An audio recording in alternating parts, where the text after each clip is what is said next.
नमस्कार प्यारे साथियों, मैं अजीत स्वागत करता हूं आपके अपने प्यारे परिवार रोजगार विद अंकित पर। कैसे हैं आप सब लोग? आशा करता हूं बहुत अच्छे होंगे, स्वस्थ होंगे, लाजवाब होंगे। तो जल्दी से लाइव आ जाइए, जुड़ जाइए मेरे साथ। हम लोग बात करेंगे एसएससी जीडी की अफसर सीरीज की, जिसमें मैं आप लोगों को शानदार प्रैक्टिस करा रहा हूं। और ये वो महत्वपूर्ण प्रैक्टिस सेट है जो आपकी तैयारी को चार चांद लगाएगा। जीएस में आपकी एक शानदार स्कोर, एक बेहतरीन स्कोर बनाना चाहते हैं तो थ्योरी के साथ प्रैक्टिस बहुत जरूरी है। अब ये पांचवा प्रैक्टिस सेट है, लेकिन आज आप लोगों के लिए अंकित सर के मार्गदर्शन में आपको बुक्स पर ऑफर दिया जा रहा है, जिसमें आप लोगों को मैथ, रीजनिंग, हिंदी और सामान्य अध्ययन यानी कि जीके की ये आपको 4 बुक्स मिल रही हैं।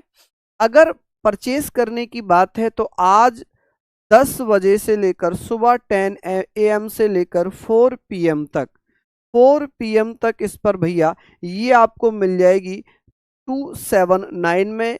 279 में ये आपको मिल जाती है। अगर हम बात करते हैं, हम लोग इसको पढ़ देखते हैं। अगर आप भैया, ये COD भी है, कैश ऑन डिलीवरी भी मिलेगी। यदि आप सिंगल बुक इसकी लेना चाहते हैं, सिंगल बुक यदि लेना चाहते हैं तो सिंगल बुक आपको पड़ेगी 99 रुपीज की, 99 रुपीज की पड़ेगी। और इस पर COD नहीं है, इस पर COD नहीं है, इस पे COD अवेलेबल है।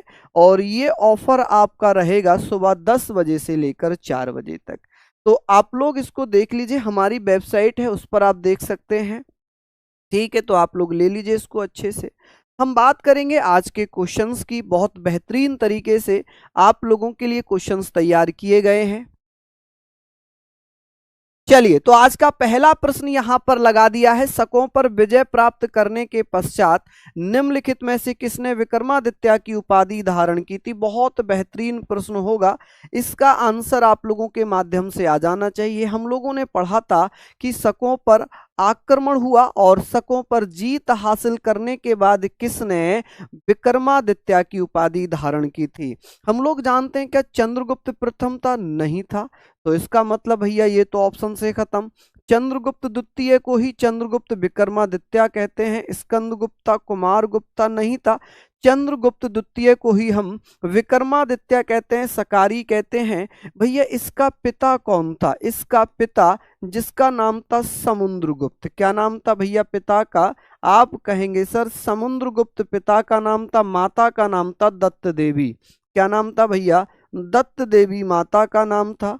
आप कहेंगे सर दत्त देवी माता का नाम है। अब हुआ क्या, देखिए अगर मैं यहाँ पर बात करता हूँ गुप्तों के शासनकाल को, गुप्तों के शासनकाल को भैया क्या कहा गया है? गुप्तों के शासनकाल को क्या कहा गया है? भारतीय इतिहास में स्वर्णिम काल कहा गया है। क्या कहा गया है?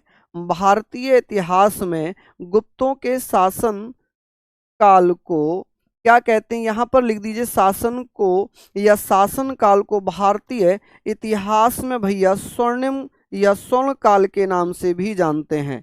किसके नाम से? स्वर्ण काल के नाम से भी जाना जाता है, के नाम से जाना जाता है। ये चीजें आप लोग लिख सकते हैं, जाना जाता है। क्या यहाँ तक आप लोग लिख लेंगे जाना जाता है? ये हमने पढ़ लिया है, ये हमने पढ़ लिया। अब यहाँ पर एक चर्चा आएगी कि सर ये बताइए इसकी जो पहचान हुई है, इसकी जो पहचान है, पहचान एक भैया लोह स्तंभ है, एक लोह स्तंभ है मेहरौली में। कहाँ पर है जी? आप कहेंगे सर एक मेहरौली में लोह स्तंभ पड़ता है। कहाँ पर? मेहरौली में। और ये भैया इस पर एक नाम लिखा था चंद्र, और चंद्र से भैया क्या बन जाता है? चंद्रगुप्त, चंद्रगुप्त सेकंड, चंद्रगुप्त सेकंड या चंद्रगुप्त द्वितीय के नाम से जानते हैं। चंद्रगुप्त प्रथम आप लोगों को मैंने कई बार बता भी दिया, 319 ईस्वी में गद्दी पर बैठा और इसी को हम गुप्त संवत के नाम से जानते हैं। किसके नाम से? गुप्त संवत के नाम से जानेंगे। आई होप आप लोगों ने इसको लिख लिया होगा। चलिए बहुत बढ़िया, शानदार। यहां तक आप लोग इसको पढ़ चुके होंगे। एक बार जल्दी से इसका स्क्रीनशॉट आप लोग ले लीजिए। चलिए नेक्स्ट क्वेश्चन पर चलेंगे, स्क्रीनशॉट आप लीजिएगा। और कुमारगुप्त के बारे में बात करते हैं तो ये वही हैं जिन्होंने नालंदा विश्वविद्यालय की स्थापना की थी। नालंदा विश्वविद्यालय बनाया था। क्या बनाया था जी? विश्वविद्यालय की स्थापना की थी बिहार के नालंदा में। आगे है, चोल काल के दौरान को ब्रह्मदेव प्रकार की भूमि के रूप में जाना जाता है। देखिए मैं चैप्टर वाइज लेकर चल रहा हूँ, वैसे ही स्टैटिक में भी चैप्टर वाइज, वैसे ही पॉलिटी में चैप्टर वाइज, इकोनॉमिक्स में चैप्टर वाइज, ज्योग्राफी में चैप्टर वाइज, हर चैप्टर आपका जो है महत्वपूर्ण है। चलिए हम लोग यहाँ पर बात करेंगे। आप कहेंगे सर चोल, अब चोल वंश का संस्थापक कौन था? आप कहेंगे सर चोल वंश का संस्थापक, तो यहाँ पर हम बात कर सकते हैं सर संस्थापक कौन था? आप कहेंगे सर विजयालय चोल। कौन? विजयालय चोल। आप कहेंगे सर विजयालय चोल ने चोल वंश की स्थापना कर दी थी। अब मंदिरों को जो यहाँ पर है लिखा हुआ है कि भैया ब्राह्मणों को उपहार में दी गई भूमि को, ब्राह्मणों को उपहार में दी गई भूमि ब्रह्मदेव कहलाती थी। गैर ब्राह्मण किसान स्वामी की भूमि क्या कहलाती थी? तो आप कहेंगे कि भैया क्या कहलाती थी, जल्दी से बताइए। तो बेलन बगाई कहा जाता था। इसको क्या कहा जाता था? बेलन बगाई। बेलन बगाई कहते थे। बेगन बाइक बोलेंगे, बेलन इसको क्या बोल सकते हैं? तो आप कहेंगे बेलन बगई या बागई, बेलन बागई। ठीक है, चलिए अब मंदिरों को उपहार में दी गई भूमि क्या कहलाती थी? कि भैया मंदिरों को उपहार में दी गई भूमि क्या कहलाती थी? तो आप कहेंगे सर देवदान कहलाती थी। क्या कहलाती थी? देवदान कहलाती थी। देवदान कह लें या भैया इसको त्रून मट्टूकनी के नाम से भी जानते थे। किसके नाम से? त्रून। आप कहेंगे सर इसको क्या कहते थे? त्रून। यहां पर देवदान और इसको हम कहेंगे त्रून, त्रून मट्टूकनी, त्रून मट्टूकनी भी कहा जाता था। अब भैया ये 5 प्रकार में बटी थी, 1 2 3। अब भैया हो जाएगी कि सर ये बताइए जैन संप्रदायों को दान में दी गई भूमि क्या कहलाती थी? जैन संप्रदायों को दान में दी गई भूमि क्या कहलाती थी? दान में दी गई भूमि क्या कहलाती थी? तो आप कहेंगे सर जो जैन संप्रदाय को दान में दी गई भूमि थी उसे क्या कहते थे? उसे कहते थे भैया, क्या कहते थे? पल्ली छन्नम। क्या कहते थे माय डियर? आप कहेंगे सर पल्ली छंदनम या छंदम कहेंगे, पल्ली छंदनम। क्या बोलेंगे माय डियर? कि भैया इसको हम पल्ली छंदम बोलेंगे। ठीक है जी, पल्ली छंदम। तो अब ये 4 प्रकार की हो गई जी। अब बात आती है कि सर ये बताइए विद्यालयों के रखरखाव के लिए कौन सी भूमि दी गई थी? तो आप बताएंगे साला भोग।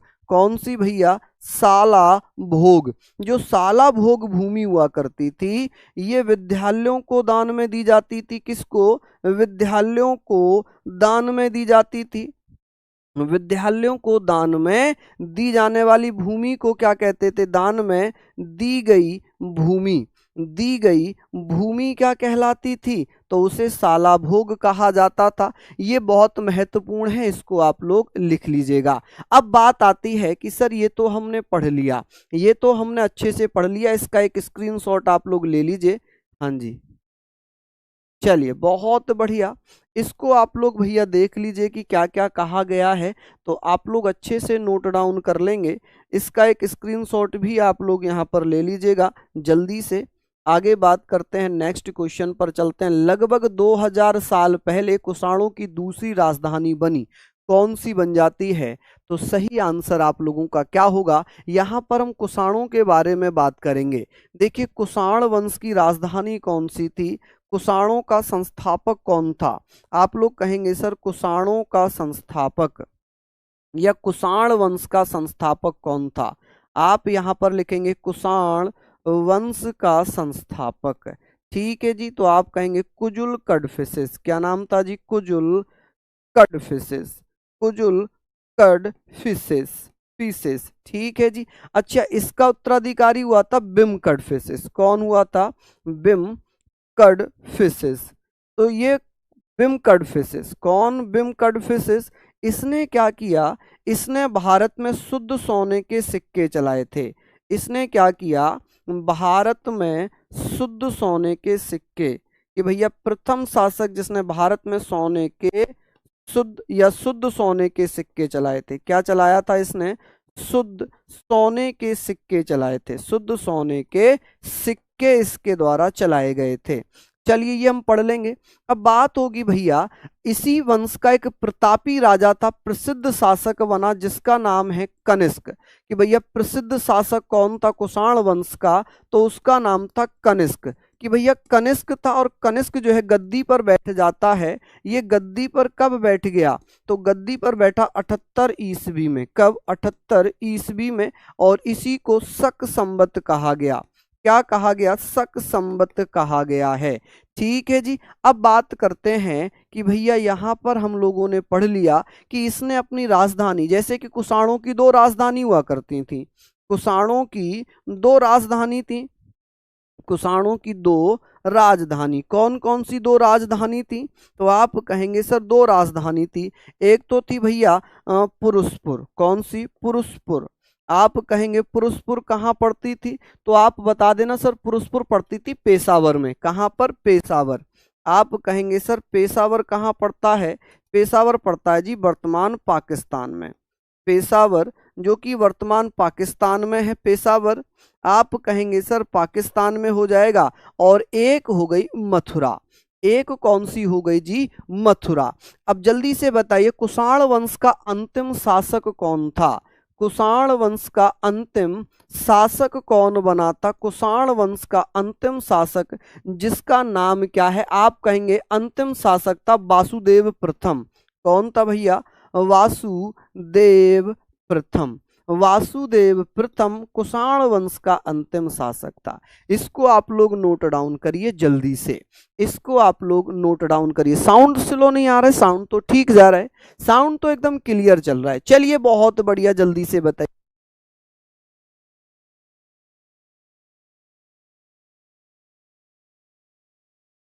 भैया कूपन की आवश्यकता ही नहीं है, कूपन की आवश्यकता ही नहीं है। जैसे ही आप भैया हमारी वेबसाइट पर जाएंगे, वहां पर आपको बिना कूपन के ही 279 में मिल जाएगा। ठीक है जी।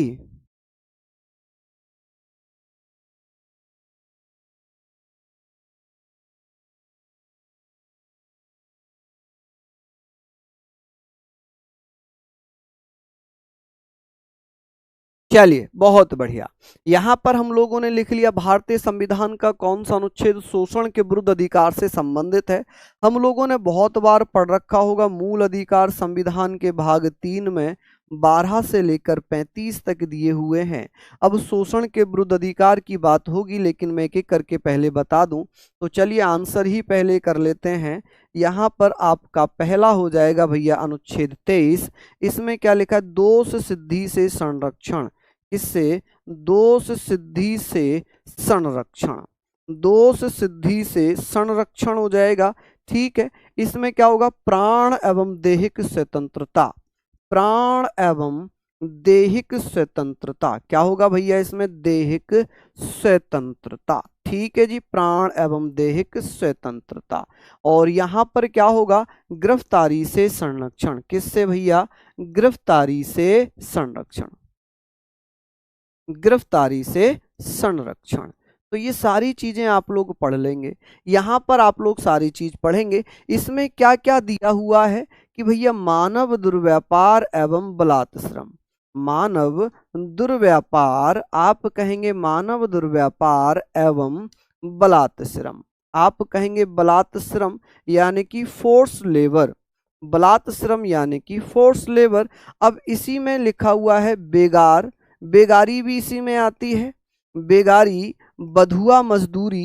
क्या होती है भैया? बधुआ मजदूरी कि बिना पैसे के जबरदस्ती काम करना ना, बधुआ मजदूरी। क्या हो जाएगी? बधुआ मजदूरी इसी में काउंट होगी। तो प्लीज ये सारी चीजें आप लोग नोट डाउन कर लीजिए। भैया कूपन कोड पूछ रहे थे। अगर आपको कोड, जो कोड है ये होता है कोड COD। कैपिटल में लिखना है COD।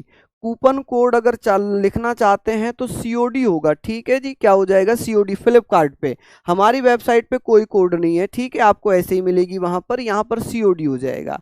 ठीक है। चलिए कॉम्बो वालों के लिए, हाँ चलिए चलिए ये जो है फ्लिपकार्ट पे कॉम्बो के लिए होगा। नेक्स्ट है, मई 2023 में भारत के सर्वोच्च न्यायालय ने युगलों को भारतीय संविधान के अंतर्गत विवाह के असाध्य रूप से टूटने के आधार पर तलाक लेने का अधिकार दिया है। कौन से आर्टिकल में यह अधिकार दिया गया है? चलिए जल्दी जल्दी से बताइए। नहीं, पोल क्या क्या करना है आपको, आंसर ही देना है, ए या बी आंसर दे देना है, इसमें पोल क्या करेगा। चलिए बहुत बढ़िया, शानदार। हम लोग यहाँ पर बात कर रहे हैं, बहुत शानदार सेशन आपका चल रहा है। आप कहेंगे सर अनुच्छेद 152 में ये राज्य को परिभाषित करता है, राज्य की परिभाषा इसमें दी गई है। परिभाषा, राज्य की परिभाषा, हालांकि राज्य की परिभाषा 3 आर्टिकल में है। राज्य की परिभाषा आर्टिकल 12 में है, आर्टिकल 36 में, आर्टिकल 152 में। ठीक है, इसमें राज्य को परिभाषित किया गया है। इसमें कहा गया है कि संसद के द्वारा, इसमें क्या लिखा है कि संसद की कार्यवाहियों की न्यायालय के द्वारा जांच नहीं की जाएगी। न्यायालय, आप कहेंगे सर न्यायालयों द्वारा, किसके द्वारा? न्यायालयों के द्वारा, न्यायालयों द्वारा संसद की कार्यवाही की जांच नहीं की जाएगी। संसद कार्यवाहियों की जांच नहीं होगी, संसद कार्यवाहियों की जांच नहीं की जाएगी, कार्यवाहियों की जांच नहीं की जाएगी। आप कहेंगे जांच, जांच नहीं की जाएगी, नहीं की जाएगी। ठीक है जी, चलिए हमने लिख लिया। अनुच्छेद 132 में आता है अपीलीय क्षेत्र अधिकार, सुप्रीम कोर्ट का अपीलीय क्षेत्र अधिकार। क्या आ जाएगा भैया इसमें? अपीलीय क्षेत्र अधिकार की बात हो जाएगी, अपीलीय क्षेत्र अधिकार इसमें आ जाएगा। अब बचा क्या हमारा? अनुच्छेद 142। तो आप क्या कहेंगे? अनुच्छेद 142 में भैया इसका प्रावधान दिया हुआ है, तो इसका सही आंसर हो जाएगा, इसका सही आंसर आप लोग यहाँ पर लिखें। ब्लू कलर से ना लिखूं, चलिए तो ग्रीन कलर से लिख देता हूं, फिर मैं ग्रीन कलर से लिख देता हूं। चलिए बहुत शानदार, आगे हम लोग बात करेंगे, इसका स्क्रीनशॉट लीजिए। नेक्स्ट है, भारतीय संविधान की 8वीं अनुसूची के अनुसार भारत में कितनी आधिकारिक भाषाएं हैं? आंसर, जल्दी से आंसर दीजिएगा। हम कहेंगे जब हमारा संविधान लागू हुआ तो हमारे संविधान में ओरिजिनल कॉन्स्टिट्यूशन में मात्र 14 भाषाओं का जिक्र किया गया। कितनी? 14। लेकिन वर्तमान समय में 8वीं अनुसूची में 22 भाषाओं का जिक्र है कि भैया इसमें जो मूल संविधान था, मूल संविधान, अगर मैं मूल संविधान की बात करूं, मूल संविधान की अगर मैं बात करूं तो आप कहेंगे सर इसमें 14 भाषाएं थी। कितनी भाषाएं थी? 14 भाषाएं थी। लेकिन अगर मैं बात करूं वर्तमान संविधान की, वर्तमान संविधान में कुल कितनी भाषाएं हैं? आप कहेंगे सर वर्तमान संविधान में, आप बताना सर, वर्तमान संविधान में 22 भाषाएं हैं। कितनी भाषाएं हैं जी? 22 भाषाएं हैं। चलिए अगर मैं बात करूं कि भैया 15वीं भाषा कौन सी जोड़ी गई थी, 15वीं भाषा के रूप में किसको शामिल किया था? तो आप कहेंगे सर सिंधी भाषा को। किसको? सिंधी भाषा 15वीं भाषा के रूप में जोड़ी गई थी। और इसे कब जोड़ा गया था? तो आप कहेंगे सर इसे 21वां संविधान संशोधन, 21वां कॉन्स्टिट्यूशन अमेंडमेंट 1967 के द्वारा जोड़ा गया था। ठीक है, अब बात आती है भैया नेपाली, नेपाली मणिपुरी। आप कहेंगे सर नेपाली मणिपुरी कौन सी? मणिपुरी। आप बताना भैया, नेपाली हो गई, मणिपुरी हो गई, कोंकणी हो गई, कौन सी हो गई जी? कोंकणी हो गई। तो आप कहेंगे सर कोंकणी। तो आप बता देना भैया कोंकणी कौन सी? कोंकणी भाषा हो जाएगी। और भैया इसको कब? 71वें कॉन्स्टिट्यूशन अमेंडमेंट 1992 के माध्यम से इसको जोड़ा गया। अब भैया 4 भाषाएं और जोड़ी गई, कौन कौन सी? आप कहेंगे बोडो, डोगरी, बोडो, डोगरी, संथाली, संथाली, आप कहेंगे भैया संथाली, और मैथिली। कौन सी? मैथिली। कि भैया इसको कब शामिल किया गया है? तो इसको कब शामिल किया गया? 92वां कॉन्स्टिट्यूशन अमेंडमेंट ना 2003, कौन सा 2003 के द्वारा। तो वर्तमान में तो 22 भाषाएं हो गई। मैं यहाँ पर मूल भाषाएं लिख देता हूँ। मूल भाषाएं कितनी थी? मूल भाषाएं 14 थी। कौन कौन सी अगर आपको पता करने के लिए आ जाए तो आप क्या लिखोगे सर, जो मूल भाषाएं थी वो कौन कौन सी थी? आप कहेंगे भैया मूल भाषाओं में असमिया थी। कौन सी? असमिया भैया, असमिया थी, असमिया थी। और कौन सी थी? कन्नड़ थी। कौन सी? कन्नड़ थी। ठीक है। तेलुगु थी। कौन सी? तेलुगु थी। ये सारी भाषाएं आप लोगों ने लिखनी है। ठीक है, इन सारी भाषाओं को आप लोग लिखेंगे। ठीक है माय डियर। अच्छा, नीचे ना लिखूं? ओके, चलिए बहुत बढ़िया। तेलुगु हो जाएगी। और आप कहेंगे गुजराती थी। कौन सी? गुजराती थी। हिंदी थी। कौन सी थी जी? हिंदी थी। और भैया कश्मीरी थी क्या? कोंकणी थी। हैं, ये सारी भाषाएं हैं, इनको आप लोग लिख लें। मलयालम वगैरह, तो मलयालम वगैरह हो जाएंगी, फिर बहुत समय जाएगा, तो आप लिखेंगे हिंदी, मलयालम। कौन सी भैया? मलयालम। ठीक है, ये और आप बहुत सारी भाषाएं इसमें होंगी, ये इंपॉर्टेंट हैं। नेक्स्ट है, निम्नलिखित में से कौन सी जल संधि जावा सागर और हिंद महासागर के बीच स्थित है? जल्दी से बता दीजिए। बहुत बढ़िया, लिख लोगे नेक्स्ट? अरे वाह, बहुत बढ़िया भाई रजनी गुप्ता। चलिए, हम लोग बात कर रहे हैं, जल्दी जल्दी से आंसर आप लोगों के आने चाहिए। जल्दी से बताइए इसका क्या आंसर है। तो हम बात करेंगे यहाँ पर कि भैया कौन सी जल संधि है जो जावा और हिंद महासागर के बीच स्थित है? चलिए जल्दी जल्दी से बता दीजिए। बहुत शानदार। आप क्या कहेंगे सर?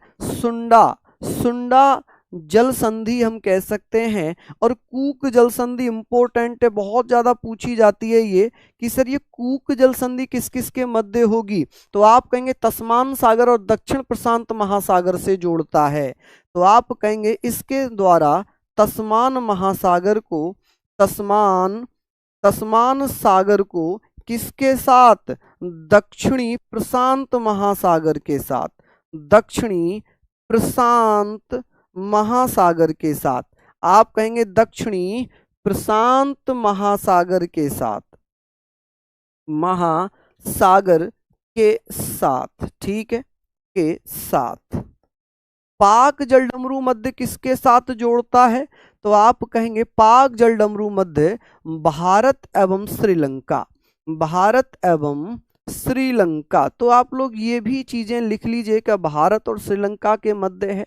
हालांकि हमने बहुत अच्छे से सारी चीजों को पढ़ लिया है, ये तो हमने पढ़ लिया। कभी कभी ऐसे आता है कि सर जो सुंडा जलडमरू मध्य है ये किस किस को अलग करता है? तो आप कहेंगे जावा और सुमात्रा द्वीप को अलग अलग करता है। ऐसे भी पूछा जाता है, जावा एवं सुमात्रा द्वीप को अलग करता है। किसको? सुमात्रा, आप कहेंगे सुमात्रा द्वीप को अलग करता है। क्या करता है जी? अलग करता है। तो ये चीजें भी आप लिखें, अलग करता है। यहां तक आप लोग लिख लेना। कहीं तो यहां पूछा किस किस के बीच स्थित, और कभी पूछ ले कि अलग किस किस को करता है, तो दोनों ही चीजें अलग अलग हो जाएंगी। इसका आप आंसर दीजिएगा। ठीक है जी, चलिए समझ गए। अगर यहां पर ये पूछ ले कि ये किसको अलग करेगा, तो आप कहेंगे सर ये न्यूजीलैंड के उत्तरी और दक्षिणी द्वीपों को अलग करता है। आप कहेंगे किसके? न्यूजीलैंड। आप कहेंगे सर न्यूजीलैंड एवं न्यूजीलैंड के उत्तरी एवं दक्षिणी भाग को, या उत्तरी एवं दक्षिणी द्वीपों को अलग करता है। उत्तरी एवं दक्षिणी द्वीपों को, किसको भैया? दक्षिणी द्वीपों को अलग करता है। किसको अलग करेगा? द्वीपों को अलग करता है, को अलग करता है। चलिए इंपॉर्टेंट है, इसका भी एक स्क्रीनशॉट ले लीजिए। जल्दी से इसका भी एक स्क्रीनशॉट आप लीजिए। आगे बात करते हैं, निम्नलिखित में से कौन सा देश ध्रुवीय क्षेत्रों से संबंधित है? ध्रुवीय क्षेत्रों की बात होगी। देखिए ध्रुवीय क्षेत्र में 8 देश आते हैं। ध्रुवीय क्षेत्र में 8 देश शामिल हैं। कितने देश? 8 देश शामिल होंगे। भैया कौन कौन से देश शामिल होंगे? आप कहेंगे सर यहां पर कनाडा, कनाडा हो जाएगा। अच्छा, कनाडा तो ऑप्शन में ही दे दिया, चलिए तो ये हमारा आंसर हो जाएगा। आप कहेंगे ग्रीनलैंड, आप क्या कहेंगे भैया? ग्रीनलैंड इसमें शामिल होगा, ग्रीनलैंड इसमें शामिल होगा। हम बात करेंगे भैया आइसलैंड हो जाएगा, आइलैंड हो जाएगा, नॉर्वे हो जाएगा। आप कहेंगे सर आइसलैंड हो जाएगा, आइसलैंड हो जाएगा, नॉर्वे हो जाएगा। कौन सा? नॉर्वे। ठीक है जी, कौन सा हो जाएगा? नॉर्वे हो जाएगा। 5वें नंबर पे हम बात करेंगे स्वीडन हो जाएगा, क्या होगा? स्वीडन हो जाएगा। 6ठे नंबर पे फिनलैंड हो जाएगा, कौन सा? फिनलैंड हो जाएगा, फिनलैंड। 7वें नंबर पे रूस होगा, क्या हो जाएगा जी? 7वें नंबर पर रूस हो जाएगा। और भैया 8वें नंबर पे यूएसए हो जाएगा, अमेरिका। तो ये वो 8 देश हैं जो ध्रुवीय क्षेत्रों में शामिल है। किसमें? ध्रुवीय क्षेत्रों में शामिल हैं। ठीक है जी, चलिए इसको नोट डाउन करते हुए चलिए, चलिए बहुत बढ़िया। नेक्स्ट है विश्व के एकमात्र समुद्र का नाम बताइए जिसकी कोई भूमि सीमा नहीं है, कोई भूमि सीमा नहीं है। चलिए बहुत बढ़िया, चलिए बहुत बढ़िया जी, शानदार। लिख लिया होगा आप लोगों ने। चलिए जल्दी जल्दी से बताइएगा। हम लोग बात करेंगे सर, ये बताइए इसका क्या आंसर होगा। देखिए एक सवाल पड़ता है जिसे भूरा सरग, भूरा सरगसुम कहते हैं। भूरा सरगसुम समुद्री शैवाल है जो कि सरगासो सागर में पड़ता है। कहाँ पर? सरगासो सागर में एक शैवाल है। क्या है जी? एक शैवाल है। आप कहेंगे सर क्या है? एक सवाल है। और उस सवाल के कारण अगर मैं बात करूं, उस सवाल के कारण क्या नाम है उसका? आप कहेंगे सर भूरा सरग सुम, सरग सुम। आप कहेंगे सर सरग सुम, ऐसे करके आप पढ़ लेंगे सर सरग सुम। क्या नाम है जी? सरग सुम समुद्री शैवाल हो जाएगा। सरग सुम समुद्री शैवाल के नाम पर इसका नाम सरगासो सागर पड़ा हुआ है। अब बात आती है सर ये है कहाँ पर? चलिए बताइए। जैसे कि ये पिकारो सागर है, पिकारो सागर कहाँ होगा? रूस में हो जाएगा। कहाँ पर होगा जी? रूस में। अच्छा, अमुंडसेन सागर कहाँ पर होगा? तो अमुंडसेन सागर होगा जी अंटार्कटिका में। कहाँ पर? आप कहेंगे अंटार्कटिका। कहाँ पर? अंटार्कटिका में। ठीक है जी, कहाँ पर? अंटार्कटिका में होगा। अब ये कहाँ पर है? इरोइस सागर कहाँ पर होगा? आप कहेंगे अटलांटिक महासागर। और इरोइस महासागर ये कहाँ पर होंगे? ये फ्रांस में होंगे। कहाँ पर? फ्रांस में। ठीक है जी, चलिए इसको लिख लीजिए जल्दी से, जल्दी से। बहुत बढ़िया। नेक्स्ट चलते हैं, कृषि में ऋण का अर्थ। ऋण का समर्थन करने के लिए बैंक केसीसी जारी करता है। केसीसी का पूर्ण रूप क्या है? देखिए केसीसी का मतलब होता है किसान क्रेडिट कार्ड। किसान क्रेडिट कार्ड इसका सही होगा, या कृषि क्रेडिट कार्ड होगा? तो आप कहेंगे सर इसका क्या हो जाएगा? किसान क्रेडिट कार्ड। हालांकि किसान credit card option number D है, ये तो कृषि था। अब बात आती है कि सर इसकी स्टार्टिंग कब हुई है? इसकी स्टार्टिंग कब की गई थी किसान क्रेडिट कार्ड की? तो किसान क्रेडिट कार्ड को भैया अगस्त 1998 में, कब? अगस्त 1998 में स्टार्ट किया गया था। अच्छा, इसके लिए सिफारिश किसने की थी? इसके लिए किसान क्रेडिट कार्ड की सिफारिश किसने की थी? तो आप कहेंगे कौन सी समिति थी? आरबी गुप्ता मॉडल समिति थी। तो इसका जो मॉडल है या सिफारिश है वो किसने बनाया था? मॉडल या सिफारिश? आप कहेंगे सर आरबी गुप्ता। कौन my dear? R B Gupta. R B Gupta समिति ने सिफारिश की थी। आरबी गुप्ता समिति के द्वारा सिफारिश की गई थी, ये हमने पढ़ लिया। अब इसकी सिफारिश पर इसको लागू किसने किया था? तो इसको लागू किया था सबसे पहले नाबार्ड के द्वारा तैयार किया गया। सिफारिश पर तैयार किसने किया था? नाबार्ड ने। किसने? नाबार्ड ने। अच्छा, नाबार्ड की स्थापना कब हुई थी? नाबार्ड की स्थापना भैया 1982 में हो जाती है। नाबार्ड की स्थापना कब हुई? 1982 में। नाबार्ड कब बना था? 1982 में बन गया था, जिसे राष्ट्रीय कृषि एवं ग्रामीण विकास बैंक के नाम से जाना जाता है। बैंक की स्थापना 1982 में नाबार्ड की, और ये मॉडल 1998 में लागू हुआ था। ठीक है जी, चलिए आगे बात करते हैं। नेक्स्ट क्वेश्चन है, ग्रामीण ऋण पर की सिफारिशों पर क्षेत्रीय ग्रामीण बैंकों की स्थापना की गई। रेखी समिति पर, केलकर समिति पर, टंडन समिति पर, नरसिंगन समिति पर। चलिए, नरसिंगन समिति जो कि ग्रामीण ऋण से संबंधित थी, जबकि टंडन समिति का संबंध किससे है? इसका संबंध है वाणिज्यिक बैंकों के दिशा निर्देश तैयार करने के लिए। क्या है इसका मतलब? तो ये वाणिज्यिक, आप कहेंगे सर वाणिज्यिक, जो वाणिज्यिक बैंकें थी, कौन थी भैया? जो वाणिज्यिक बैंकें थी, आप कहेंगे सर वाणिज्यिक बैंकें थी, उनके लिए किया गया था। किसके लिए माय डियर? वाणिज्यिक बैंकों के लिए। लिख लेना भैया, वाणिज्यिक बैंकों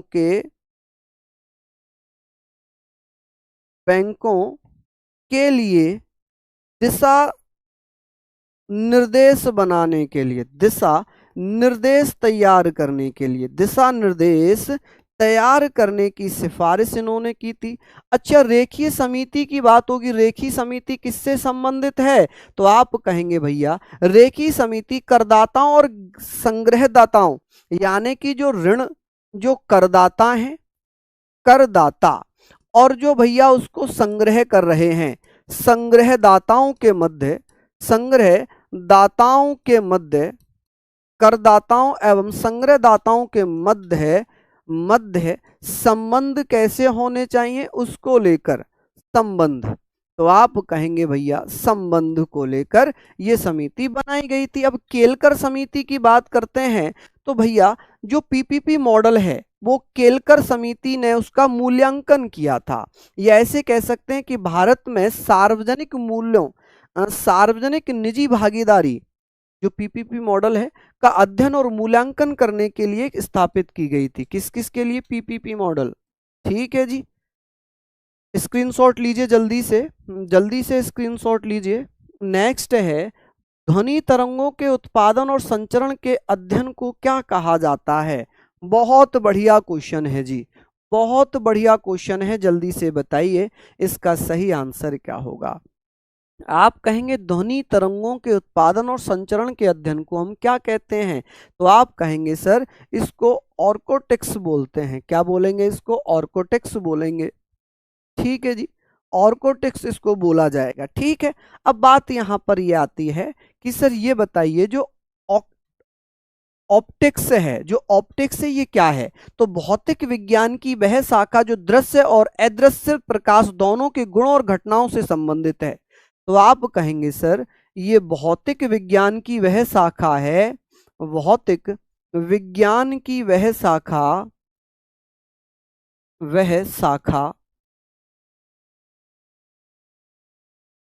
जिसमें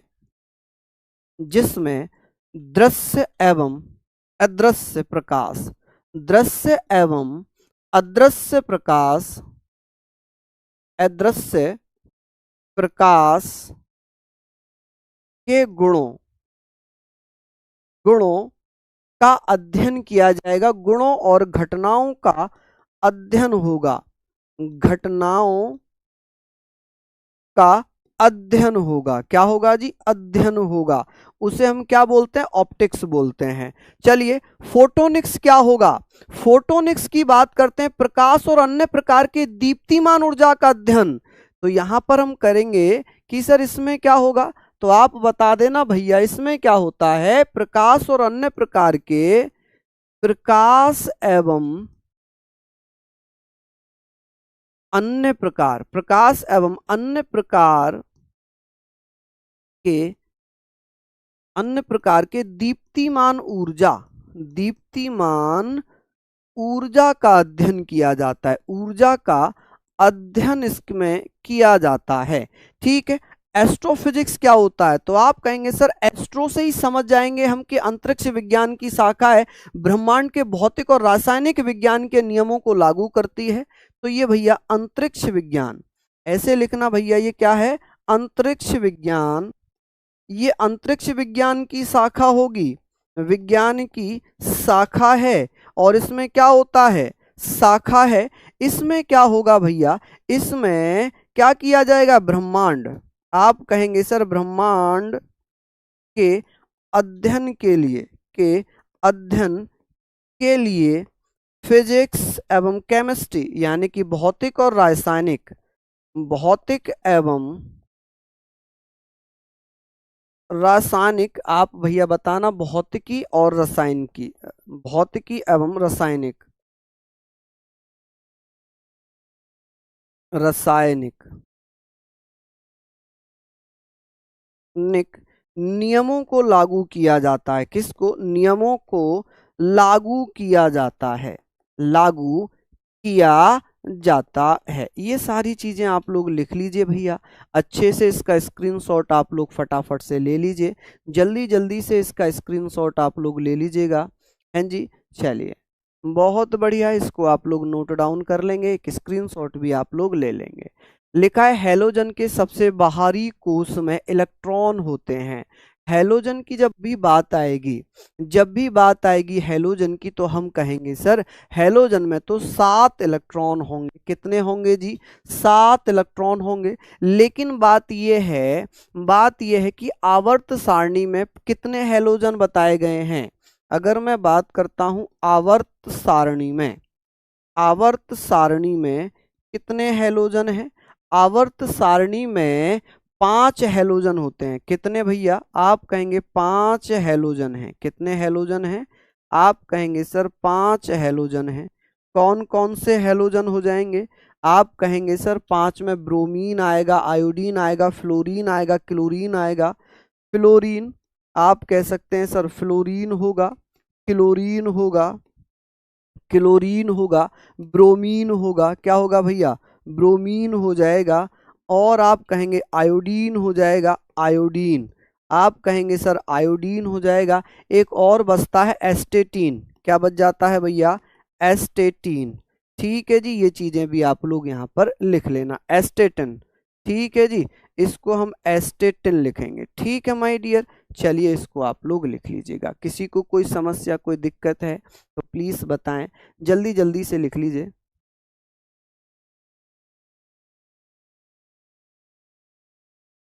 राइटिंग समझ में नहीं आ रही भाई? अब आप ये सोच रहे हो ये राइटिंग आपको समझ नहीं आ रही, बताइए कौन सी राइटिंग आपको समझ नहीं आ रही है? अगर आप भैया, मुझे लग रहा है इमला वाले तो नहीं हो कि ये आ बड़े की बड़ा आ व ता र आवर्त, सा आ की मात्रा रा अरली आवर्त सारणी, ऐसे वाले तो नहीं हो? इसमें तो बड़ी समस्या होगी, इसमें तो बड़ी खतरनाक समस्या हो जाएगी अगर आपको बहुत स्लो ही लिखना है।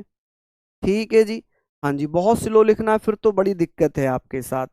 ठीक है पिंकू जी, इसको आप भैया थोड़ा सा स्पीड बढ़ाइए। क्या समझ में नहीं आ रहा? ये फ्लोरीन लिखा है, ये क्लोरीन लिखा है, ये ब्रोमीन लिखा है, ये आयोडीन लिखा है। मैं मान के चल रहा हूँ कि मेरी राइटिंग तो मुझे लगता है कि अच्छी है, मैं तो अपनी राइटिंग को बहुत अच्छी मानता हूँ। ब्रोमीन लिख दिया मैंने, ठीक है, हर चीज़ तो यहाँ पर लिख दी।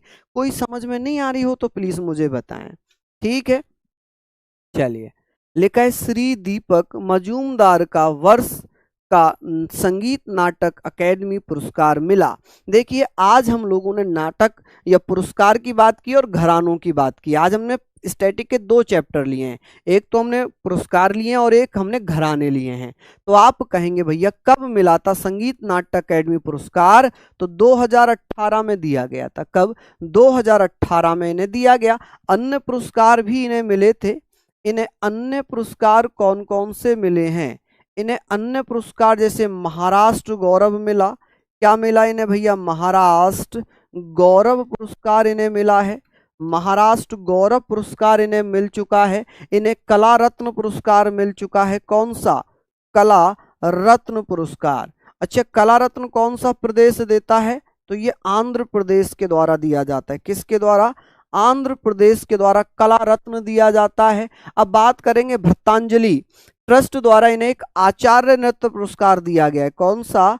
आचार्य नृत्य पुरस्कार से भी इन्हें नवाजा गया है कि भैया ये जो पुरस्कार है आचार्य नृत्य पुरस्कार, इसे किसके द्वारा दिया जाता है? तो आप कहेंगे भक्तांजलि के द्वारा। भक्तांजलि ट्रस्ट है भैया, एक क्या है जी? एक एनजीओ है, एक ट्रस्ट है, उसके द्वारा भैया ये दिया गया है। सिंपल सा क्वेश्चन है। आगे चलते हैं। लिखा है अन्नपूर्णा देवी किस वाद्य यंत्र के लिए जानी जाती हैं? बांसुरी के लिए तो पंडित हरि प्रसाद चौरसिया जाने जाते हैं। कौन? हरि प्रसाद चौरसिया। हरि प्रसाद चौरसिया, ठीक है जी, चौरसिया क्लियर हो जाएगा, हरि प्रसाद चौरसिया। वायलिन वादक कौन है? आप कहेंगे सर वायलिन वादक कौन है? पहले आंसर बताऊं? अच्छा लो जी आंसर। लिखा है सुरबहार। सुरबहार जो कि हिंदुस्तानी बांस तार होता है एक, इसको हम बांस तार भी कह सकते हैं। क्या कह सकते हैं जी? चलिए बता दीजिए। किसी को कोई समस्या है क्या? किसी को कोई समस्या यहाँ तक हो तो प्लीज मुझे बताएं। अच्छा, राइटिंग समझ में नहीं आ रही क्या मेरी? राइटिंग तो समझ में आ जानी चाहिए, राइटिंग तो समझ में आ जानी चाहिए थी। चलिए बहुत बढ़िया, लिख लिया होगा आप लोगों ने।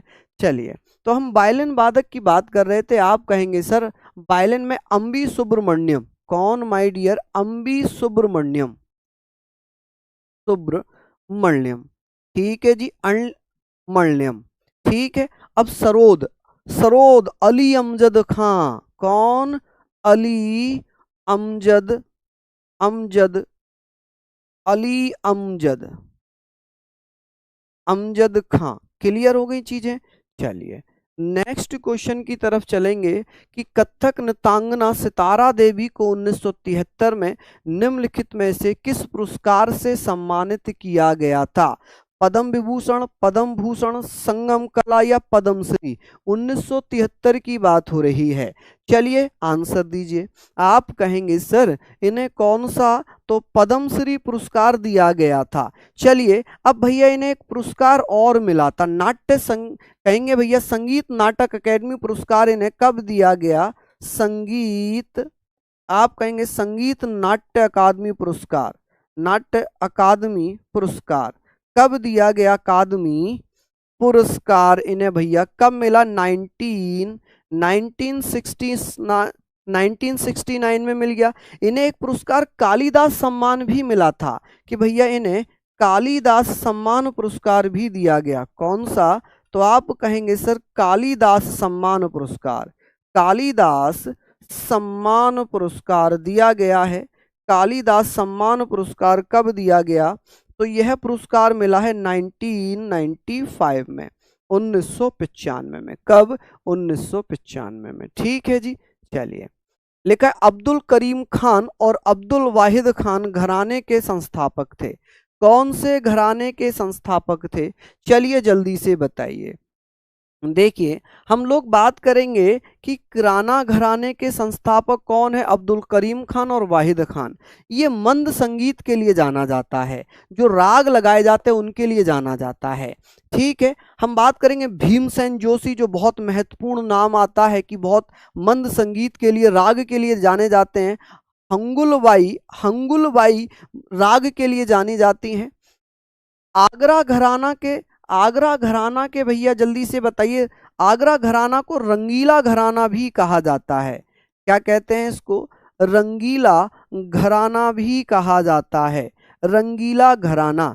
अच्छा ये बताइए इससे संबंधित महत्वपूर्ण नाम, जैसे कि अगर मैं बात करूं तो आप लोग कहेंगे विजय किचलू। कौन भैया? मोहसिन खान। आप बता देना भैया, मोहसिन खान, मोहसिन खान और विजय किचलू। कौन? विजय किचलू, फेमस नाम है। अच्छा ग्वालियर घराना, ग्वालियर घराने की बात करेंगे तो आप कहेंगे नाथू, नाथू। कौन भैया? नाथू खान। नाथू खान बहुत फेमस नाम होगा, नाथू खान। लिख लेंगे भैया ये सारी चीजें। चलिए आगे बात कर लेते हैं। नेक्स्ट, हाल में किसे नेशनल इन्वेस्टिगेशन एजेंसी एनआईए का महानिदेशक नियुक्त किया गया है? देखिए जल्दी से, सदानंद वसंते को, कृष्णाकांत मुखर्जी को, विनायक सिंह को या दलवीर सिंह को? तो आंसर आपका होगा सदानंद वसंत दाते। इन्होंने किसका स्थान लिया है? तो इन्होंने भैया किसका स्थान लिया है? आप कहेंगे सर इन्होंने दिनकर गुप्ता का स्थान लिया है। किसका? दिनकर गुप्ता। दिनकर गुप्ता का स्थान लिया। किसका? दिनकर गुप्ता के स्थान पर ये बने हैं। अच्छा, बात आती है भैया आईएनए की स्थापना कब हुई? आईएनए इसको बोलते हैं एनआईए, सॉरी माफी चाहूंगा, एनआईए नेशनल इन्वेस्टिगेशन एजेंसी की सर इसकी स्थापना कब होती है? स्थापना कब हुई? जल्दी से बताइए, जल्दी से बताइएगा भैया इसकी स्थापना कब हो जाती है? चलिए, हाँ जी, बहुत बढ़िया। हम लोग यहाँ पर बात करेंगे सर इनका कार्यकाल बताओ। चलो जी, कार्यकाल बहुत एडवांस में चल रहे हैं जी हम लोग, तो फिर कार्यकाल इनका रहेगा 31 दिसंबर 2026 तक। कब तक रहेगा जी इनका कार्यकाल? 2026 तक। हम स्थापना की बात कर रहे थे, आप कहेंगे सर 31 दिसंबर 2008 में इसकी स्थापना की गई है। इसका हेडक्वार्टर कहाँ पर है? नई दिल्ली में। नई दिल्ली में इसका हेडक्वार्टर है। कहाँ पर हेडक्वार्टर है? नई दिल्ली में इसका हेडक्वार्टर होगा। क्लियर हो गई चीजें? चलिए नेक्स्ट हम चलते हैं आगे। अगला प्रश्न है, हरियाणा के चौधरी चरण सिंह कृषि विश्वविद्यालय के वैज्ञानिकों द्वारा किस फसल को प्रभावित करने वाली विचेस ब्रूम रोग की खोज की गई है? जल्दी से बता दीजिए। आप कहेंगे सर वैज्ञानिकों ने देखा कि 10% फसलों में विचेस ब्रूम नाम की एक जो फूल है वो अजीब तरीके से हरे हो जा रहे थे। तो ये जो खोज हुई है मटर में हुई है। किसमें? मटर में हुई है। ठीक है जी, किसमें? मटर में। नेक्स्ट लिखा हुआ है, निम्नलिखित में से कौन सा देश North Atlantic Treaty Organization NATO का 32वां सदस्य बना है? चलिए बता दीजिए जल्दी जल्दी से, क्या इसका सही आंसर होगा? क्या इसका सही आंसर होगा? चलिए, आपको इसका आंसर होमवर्क में बताना है। मैं आपको भैया बताता हूं कि इसकी स्थापना कब हुई थी। स्थापना, नाटो की स्थापना कब होती है? नॉर्थ अटलांटिक ट्रीटी ऑर्गेनाइजेशन जो कि एक सैन्य संगठन है, इसकी स्थापना 4 अप्रैल, आप कहेंगे 4 अप्रैल 1949 में हो गई।